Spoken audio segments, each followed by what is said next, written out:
Bismillahirrahmanirrahim. Assalamualaikum warahmatullahi wabarakatuh. Baik, saudara sekalian, topik perkuliahan kita hari ini adalah mediasi dalam sengketa wakaf ya. Sebagaimana tadi sudah diuraikan dalam pemaparan diskusi mahasiswa, kita coba akan mengulas sedikit ya mediasi dalam sengketa wakaf ini. Pastikan bahwa sengketa wakaf yang kita mau bicarakan diselesaikan dengan mediasi, bukan dengan litigasi ya.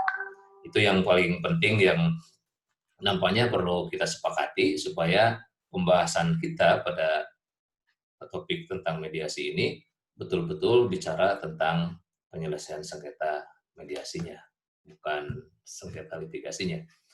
Baik, saudara sekalian, ada beberapa varian sengketa wakaf yang bisa kita coba kenali ya. Di sini diantaranya adalah sengketa pembatalan wakaf ya oleh wakif, kemudian juga sengketa pembatalan wakaf oleh wali pengampu ya. Yang nomor satu misalnya, kenapa ada sengketa pembatalan wakaf oleh wakif? Disebabkan prosedur perwakapan tidak sesuai dengan peraturan perundang-undangan ya. Harta benda wakaf tidak dimanfaatkan, kemudian sekaligus pun dimanfaatkan untuk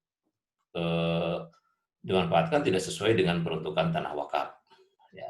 Itu problemnya ya, sehingga dibatalkan ya, wakafnya dibatalkan oleh wakif. Kemudian yang kedua, sengketa pembatalan wakaf oleh wali pengampu ya, di mana karena si wakifnya sakit jiwa ya. Hal ini kita bisa lihat misalnya prosedur perwakapan tidak sesuai dengan peraturan perundang-undangan ya. Jadi Nadir tidak hadir saat ikrar wakaf, jelas ini menyalahi prosedur, dan wakif tidak memiliki kecakapan hukum ya. Itu yang menimbulkan perselisihan atau persengketaan. Kemudian sengketa pembatalan wasiat wakaf karena besarannya melebihi 1/3 dari harta wakif ya. Kenapa ini terjadi? Ya bisa diduga karena kepemilikan harta wakif belum jelas ya. Si wakifnya belum jelas memiliki harta apa ini ya, sehingga dia main ngasih tanah, ngasih 1/3 saja, sementara bagian dia belum jelas.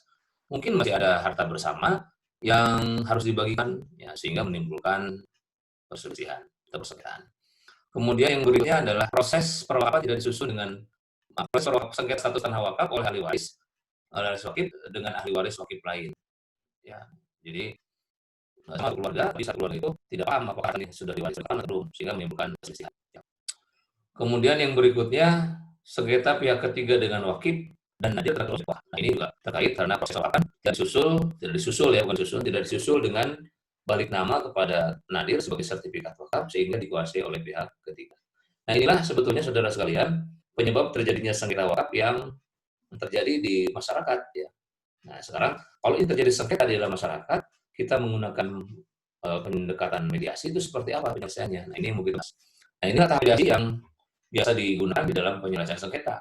Ya. Pertama-tama mediator memperkenalkan diri ya, dan memberi kesan kepada pihak untuk saling memperkenalkan diri. Apa dan bagaimana mediasi itu nanti mungkin dibahas dalam slide belakangan ya, slide belakangan. Yang jelas kalau mediasi itu dilakukan di pengadilan agama, berarti mediatornya adalah mediator yang bersertifikat yang ditunjuk oleh pengadilan agama. Ya. Nah di sini tahap pertama mediator memperkenalkan diri, ya nama ya misalnya, kemudian juga sama-sama memberi kesempatan kepada para pihak untuk menyampaikan siapa dan identitas mereka. Kemudian yang kedua, menjelaskan maksud dan tujuan mediasi kepada para pihak. Ini harus didefinisikan nih kepada masyarakat, kepada para pihak yang berselisih. Ya, bahwa mediasi ini adalah perundingan ya, perundingan menyampaikan untuk menyampaikan kesepakatan ya. Jadi perundingan yang dilakukan oleh mereka sendiri untuk sampai pada titik temu kesepakatan. Nah, dengan bantuan seorang mediator. Jadi pastikan dan arahkan kepada mereka tentang pengertian, tujuan, termasuk juga sifat dari mediasi itu sendiri ya. Bagaimana? Kemudian yang ketiga, menjelaskan kedudukan dan peran mediator yang netral dan tidak mengambil putusan. Di sini juga harus dijelaskan bahwa mediator dalam para wakaf, karena bicara soal wakaf itu bukan mediator yang berperan mengambil keputusan, tapi pihak. Nah ini salah satu kelebihan mediasi dari menyelesaikan secara litigasi. Kalau litigasi hakim nanti yang menentukan suka atau tidak suka, terima itu keputusan itu. Tapi kalau mediasi ya dirunding, kan namanya perundingan. Ya. Nah, teknik perundingan itu ya dengan cara negosiasi. Ya. Jadi negosiasi itu adalah cara bagaimana masalah yang dihadapi oleh masyarakat itu selesai. Gitu. Nah, kita ambil contoh misalnya, kalau ini handphone misalnya nih ya, handphone ini harganya 3 juta, kemudian ada tawar-menawar, ya, maka dari handphone itu eh, si pembeli menawar 2.700.000, si penjual tetap ada juta. Terus dikomunikasikan tawar-menawar tetap di angka segitu. Kira-kira jual beli jadi nggak tuh? Yakin tidak jadi, karena yang dilakukan dengan cara tidak baik, tidak ada etikat untuk jual beli. Ya. Jadi harus ada dalam proses tawar-menawar itu kesempatan ya, yang diberikan kepada masing-masing agar dia melakukan proses negosiasi itu dengan cara etikat baik. Ya, baik, nah gimana caranya supaya jual beli itu terjadi? Berarti harus ada etikat baik. Ya si penjualnya turunkan harganya dengan 3 juta kurang sedikit, pembeli juga naik lah ya, gitu. Sampai akhirnya ketemu harga yang cocok, misalnya di 3.900.000 misalnya, atau 3.850.000. Nah, itu cara negosiasi ya. Sama kalau dalam hal ini ada peristiwa sengketa wakaf, maka para pihak yang menyelesaikan atau yang berperkara itu ya berunding dengan cara tawar menawar, gitu. Tawar menawar. Nah, tawar menawar itu akan berhasil, akan sukses kalau para pihak punya etikat baik. Ya, punya etikat baik menyelesaikan. Media tidak ya, itu kuncinya, kunci dari mediasi itu sesuai dengan definisi mediasi sendiri. Ya. Kemudian yang berikutnya adalah memberikan membuat aturan pelaksanaan mediasi dengan bersama para pihak. Ya, pastikan kepada para pihak ini bahwa mediasi ini keuntungannya, aturannya, cara bicaranya mereka, kemudian juga buat aturan yang tegas ya, untuk tidak menggunakan kata-kata yang kasar. Ya. Maklum kan dalam suasana panas seperti itu mungkin para pihak tidak terkendali. Nah, sehingga harus dikasih rambu-rambu. Termasuk juga cara menggunakan mindset atau pikiran ya. Jadi gunakan cara penyelesaian sengketa menggunakan kanan bukan kiri. Jadi cara kanan itu sering disampaikan bagaimana selalu fokus pada masalah ya. Selalu fokus pada masalah bukan pada orang. Nah, itu peran mediator harus mengarahkan seperti itu. Jadi setiap orang punya masalah, tapi bagaimana penyelesaian masalah itu harus fokus pada masalah bukan pada orang. Poin dari mediasi ini adalah tidak mencari kemenangan, tapi mencari solusi. Ya, itu prinsip dari mediasi. Yang kelima menjelaskan bahwa mediator dapat mengadakan pertemuan satu pihak yang disebut dengan kaukus. Kaukus itu adalah spirit meeting, pertemuan sahnya itu boleh.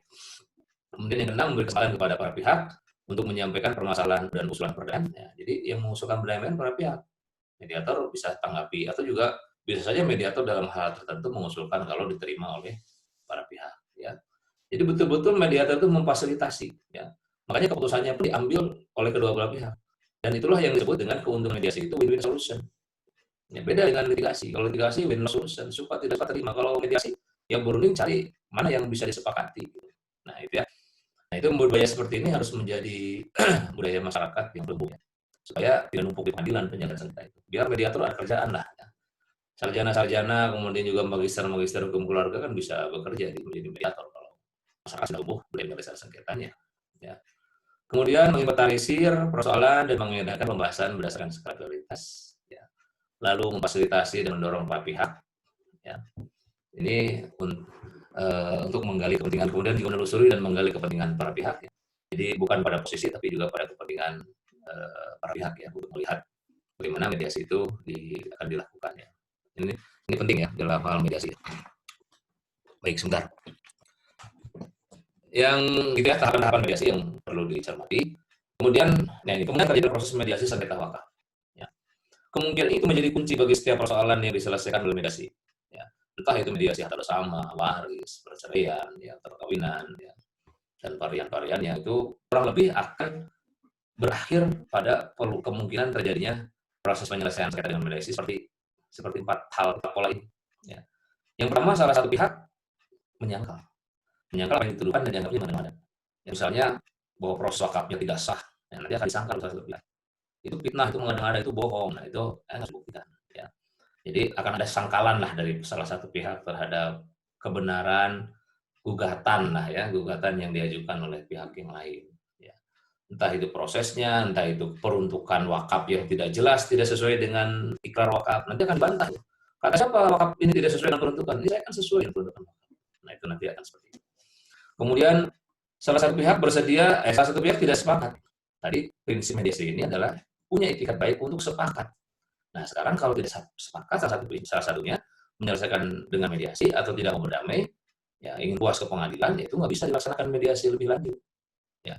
Padahal salah satu kerugian melakukan penyelesaian sengketa dengan litigasi itu, ya waktunya yang lama, ya ke pengadilan. Kemudian juga uangnya, karena ada giung dalam dunia hukum ini, kalau urusan kambing ke pengadilan bisa jadi urusan segitiga aja, segitiga sapi, itu urusannya saking mahalnya. Nah kalau mediasi kan enggak, ya bisa fleksibel lah kalau mediasi penyelesaiannya. Lalu salah satu pihak bersedia berdamai dan jalan mediasi. Yang tadi nggak bersedia, sekarang salah satu yang nggak bersedia, yang sekarang salah satunya bersedia. Ya, salah satu pihak bersedia dengan mediasi. Ya, entah itu dari pihak yang menggugat wakafnya atau yang tergugat pihak wakil, ya tergugat. Entah itu Nadir misalnya, atau juga wakil bisa jadi. Kemudian kedua belah pihak tidak sepakat menyelesaikan dengan mediasi. Jelas. Ini kalau dua-duanya udah, wah saya nggak mau menyelesaikan wakafnya dengan mediasi. Jelas itu nggak bisa dilakukan ya. Pasti. Nah, penyelesaian akhirnya kalau ada kesepakatan berarti dibuat pernyataan kesepakatan damai yang ditandatangani kedua belah pihak. Siapa tuh yang membuat butir-butir pernyataan damainya? Usahakan para pihak. Tapi kalau para pihak nggak bisa merumuskan kata-katanya, bantu oleh mediator. Ya, jadi mediator nanti merumuskan kata-kata apa sih isi dari pernyataan damai dari sengketa wakaf itu. Ya, kalau tadi misalnya sengketanya tentang prosedur yang disalahkan, ya prosedur yang disalahkan tinggal diperbaiki. Bagaimana cara memperbaikinya ya? Saling pertama diperbaiki apa yang salah dalam prosedur administrasi ya. Kalau misalnya belum dibuatkan akta ikrar wakafnya supaya dibuatkan. Kalau salah dalam peruntukannya segera diperbaiki ya. Bagaimana mekanismenya? Kemudian ada surat pernyataan bahwa dia akan sedang melakukan perubahan peruntukan wakaf misalnya dalam waktu yang cepat, itu disepakati. Ya. Jadi kalau dua-duanya deal dan sepakat menyelesaikan dengan cara mediasi, beres. Bikin surat pernyataan. Jadi perkaranya cabut kalau sudah ke pengadilan. Kalau sudah ke pengadilan ya. Tapi kalau mediasinya masih di tengah-tengah masyarakat, ya berarti nggak ada istilah. Yang kedua, menyatakan salah satu pihak tidak sepakat menyelesaikan dengan mediasi. Nah, ini yang disebut dengan mediasi tidak berhasil. Karena salah satu pihak nggak sepakat menyelesaikan dengan mediasi. Yang ketiga, menyatakan keduanya tidak sepakat menyelesaikan dengan mediasi. Jelas, nanti itu mediasi tidak berhasil juga. Nyatakan di dalam pernyataan mediasi bahwa dua-duanya nggak sepakat menyelesaikan dengan mediasi. Kan sudah dicari titik temu tapi tetap nggak sepakat. Yang terakhir, ada salah satu pihak yang nggak mau mendatangkan berita acara mediasi berhasil misalnya, ya karena dia tidak mengakui bagian-bagian salah satu bagiannya, kemudian dia tetap nggak mau tanda tangan. Ya, ketidakmampuan tanda tangan ini berarti mediasi tidak berhasil juga karena salah satu bukti keberhasilan mediasi itu ada tanda tangan dari para pihak. Oke ya, itu penyelesaian akhir terkait mediasi. Nah, contoh kasus wakaf di MTS Alpala, Desa Kuaron, Kecamatan Gubuk, Kabupaten Gerobokan. Ya. Ini kita bacakan saja ya. Ini saya ngutip dari salah satu tulisan mahasiswa yang mencoba penyelesaian wakaf dengan cara mediasi. Nah, mestinya paper yang Anda tulis atau yang didiskusikan hari ini itu mengangkat topik satu masalah, tapi bagaimana menyelesaikannya dengan mediasi. Ini yang diharapkan sebetulnya. Jadi bukan hanya menjelaskan, oh ini masalahnya, kemudian penyelesaiannya ke pengadilan, mediasinya nggak terluas. Ya. Tahun 1958, seseorang bernama Haji Hamdan melaksanakan ikrar wakaf tanah ya, dengan luas 431 Masehi disaksikan dengan perangkat dengan ahli waris, perangkat dan dewan legislatif. Kemudian pada waktu harta wakaf itu harta wakaf belum disertifikatkan. Alasan tidak disertifikatkan berdasarkan pada saat itu sangat percaya. Ya. Awal mula peruntukan pemanfaatan tanah itu ya, bukan untuk MTS kalau yang sekarang terjadi. Nah, tapi sebelum MTS itu sudah ada peruntukan wakaf yang lain. Yang mula-mula tahun 64 atau 61 wakaf itu menjadi bentuk wajib madrasah wajib belajar. Tahun 64 berubah lagi menjadi madrasah ibtidaiyah. Ya. Karena pemanfaatan tanah wakaf sebagai WB itu dinilai kurang produktif, akhirnya jadilah madrasah, jadilah MI ya. Jadilah MI. Ya. Kemudian dari MI berubah lagi menjadi sanawiyah karena menyusut jumlah mahasiswanya. Kemudian setelah itu sekarang berubah menjadi wakaf MTS, penempatannya kalau biasa Pak. Nah, baru tahun 2011 disertifikatkan. Kemudian sejak tahun 2013 proses belajar mengajar mulai menurun karena siswanya kurang sampai akhirnya tahun 2016 pihak yayasan menyerahkan sertifikatan itu kepada Kementerian Agama yang dalam diwakili oleh KUA Selatan Gubuk Kabupaten Gerobokan. Nah ini persoalannya di situ. Jadi tanah wakaf yang sudah tidak terurus, siswanya tidak ada, kemudian si Nadir menyerahin ke KUA karena dia nggak sanggup, ya nggak sanggup. Nah akhirnya dia mediasi, ya mediasi. Nah, pertama para pihak menghadiri undangan mediator. Ya, ini para pihak menghadiri undangan mediator untuk melakukan mediasi. Ya. Siapa yang ditunjuk mediasi dalam mediator dalam perkara ini? Tadi salah seorang dari Kementerian Agama. Ya. Nah, di situ dalam perkara mediasi tersebut, si pihak kantor urusan agama mengundang para pihak untuk hadir ke meja perundingan. Ya. Tapi karena nggak bisa hadir, akhirnya dia melaksanakan eh, apa namanya gerilya lah dari satu pihak ke pihak yang lain, membicarakan keinginan dan sebagainya seperti apa. Nah, setelah didapat informasinya, kemudian diadakanlah mediasi. Ya. Mediator duduk di depan para pihak, mediator menjelaskan jalannya mediasi, ya. Kemudian mediator memberikan kesempatan kepada pihak menceritakan masalah wakaf ini seperti apa. Kemudian mediator menyarankan agar aset tidak vakum dibentuk suatu nadir baru. Mediator membacakan ringkasan mediasi kepada para pihak, kemudian menuntut mediasi, ya. Kemudian melakukan mediasi yang ketiga untuk melihat perkembangan lebih lanjut tadi, ya. Tapi para pihak tidak ada yang hadir. Ya, jadi hanya sekali mediasinya. Sampai buntu mediasi itu nggak bisa dilaksanakan persoalan itu. Nah, itu lihat sebabnya kenapa mediasi ini nggak bisa dilaksanakan. Ya, para pihak yang terlibat itu tidak kemauan islah dalam mediasi tanah wakaf ini, ya. Jadi tidak ada kemauan islah, ya, yang diberikan dan dilakukan oleh masyarakat, ya. Jadi dua pihak, ya, dalam mediasi sengketa tanah wakaf ini ada yang mau islah. Itu akhirnya masing-masing punya keinginan yang beda-beda. Ya. Nah, kemudian yang kedua, para pihak mementingkan ego dari kemaslahatan. Karena si yayasan kemudian si ahli waris wakif itu punya keinginan yang beda. Ahli waris wakif ingin tanahnya itu diserahkan ke organisasi A, sementara pihak yayasan ingin tanah wakafnya itu diserahkan untuk diurus lebih lanjut ke organisasi B. Nah, ini nggak ada titik temu dalam mediasi itu. Nah, ini susah untuk ditemukan. Kemudian yang ketiga, nadir terbagi dua golongan. Ada nadir yang aktif dan condong pada wakif, akan tapi ada pula nadir yang pasif dan tidak mengambil bagian jalannya perundingan. Nah, susah. Pihak nadir dan wakif tidak cocok dengan yayasan. Itu juga problem-problem kenapa mediasi nggak berhasil dalam penyelesaian sengketa tanah wakaf untuk MTS apa itu. Ya, kemudian tidak hadirkan pihak untuk melakukan mediasi menjadikan sulit mediasi lambat untuk dilakukan. Nah, seperti itu dari dilakukan dalam penyelesaian tanah wakaf. Baik, teman-teman, seperti itu, ya. Jadi saya harapkan ada penjelasan dan gambaran tentang bagaimana kita bisa soal penyelesaian sengketa wakaf, ya. Jelas terlihat bahan-bahannya. Sekarang kita menyelesaikan mediasi itu. Ya. Apa mediasi itu? Bagaimana persiapannya? Apa peran mediator? Tugasnya bagaimana? Dalam hal merencanakan mediasi pada saat sebelum perundingan, dalam saat perundingan. Kita akan coba jelaskannya. Baik, kita bagian pertama ini kita cukupkan dulu sampai sini. Nanti kita coba ulas bagian-bagian, ya, apa namanya, sesuai dengan slide yang mau kita bahas, ya. Baik, kita jeda dulu untuk bagian ke satu ini, nanti kita lanjutkan. Terima kasih. Assalamualaikum warahmatullahi wabarakatuh.